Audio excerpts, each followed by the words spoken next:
This is pretty wild. AI systems keep getting more capable, but Kimi K3 takes things to another level. It can generate a surprisingly functional recreation of a Mako scene-style operating system, build games with an Animal Crossing-inspired aesthetic, create playable applications, and handle much more.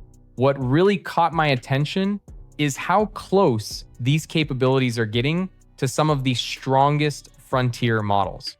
The difference is that Kimi K3 follows a very different philosophy. It is an asterisk open weights model, meaning the weights can be downloaded, studied, and used freely.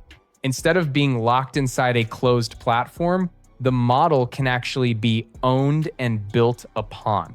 There is, however, one major catch. Kimi K3 is absolutely massive. We're talking about 2.8 trillion parameters, which puts the full model far beyond what most people could realistically run on a regular home computer. Depending on availability, you may still be able to access it through the web, and its API pricing is significantly lower than many current frontier models. Even if you never run Kimi K3 yourself, models like this can still benefit everyone by putting pressure on the industry to lower token prices. And historically, huge models often lead to smaller distilled versions, which means many of these capabilities could eventually become available on much more modest hardware. But the model's size isn't actually the most interesting part. The researchers also revealed some of the ideas behind its architecture, and that's where things get really fascinating. One of the key innovations is Kimi Delta Attention, or KDA. Imagine a massive research meeting where every participant has to reread every document and every conversation from the beginning before they can contribute. You wouldn't call that an efficient meeting. KDA takes a smarter approach by maintaining a continuously updated internal memory. Instead of repeatedly processing the entire history, the system keeps the information that matters, updates it as new information arrives, and gradually lets less useful details fade away. This makes it possible to work with extremely long sequences without carrying the entire history forward every time. But there's another challenge. What happens to information as it moves through dozens of layers inside the model? That's where attention residuals come in. Think about a document passing through several departments. The first department edits it, the second makes another change, and by the time it reaches the fourth department, normally only the latest version remains available.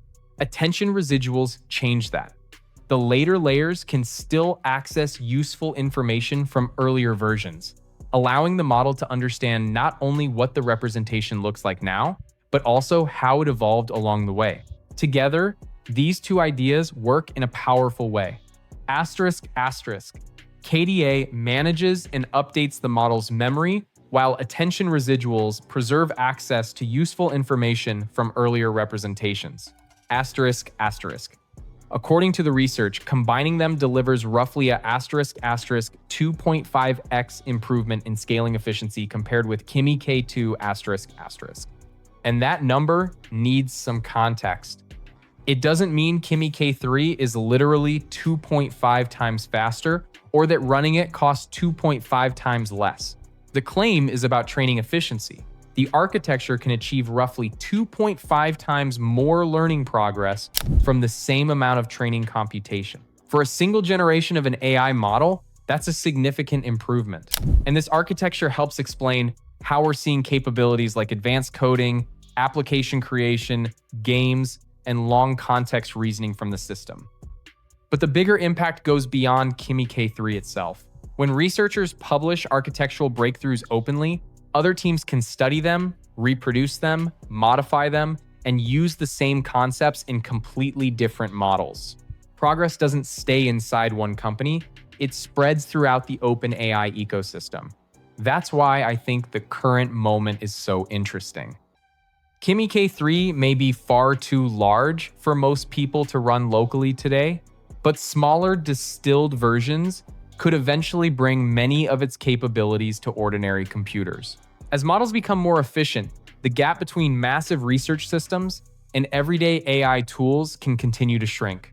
We're also moving toward a world where open AI models can exist alongside open source software and publicly accessible infrastructure.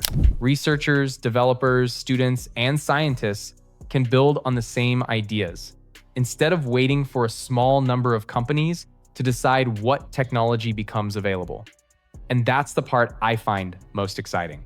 AI capabilities are improving rapidly, but so is the amount of knowledge being shared with the wider community.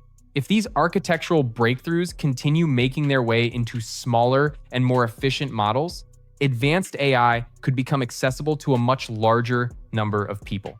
What a time to be alive. I use lambda to reproduce AI research papers, often in minutes.